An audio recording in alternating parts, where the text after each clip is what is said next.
So one of the interesting things that we found at Instant Teams that we needed to define and help remote team members understand is asynchronous communication. So what does asynchronous communication mean? So if you're in the tech space, you've probably heard of asynchronous in some terms, but that to your remote teams and your remote workers just means that you may send someone a message, you may send someone an email, and you may not get an immediate response. And that's because everyone's working in their own times.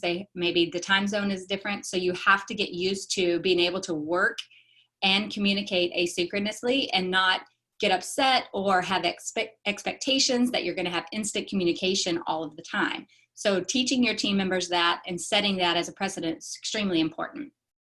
The other thing is mindful communication. So have you ever read a Slack message and thought, ooh, that sounded kind of harsh, or I wonder what they mean by that? So people will inherently apply tone to messages. And you have to teach your team members not to do that. It's a constant reinforcement when you're managing remote teams.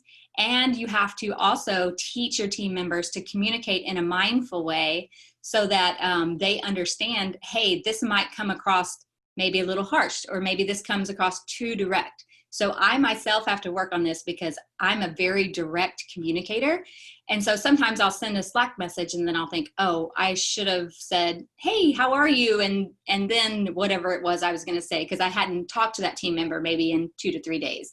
So it's important to be mindful of how you're communicating, and especially across messaging platforms, because tone will be implied. So you have to teach your team members how to overcome that.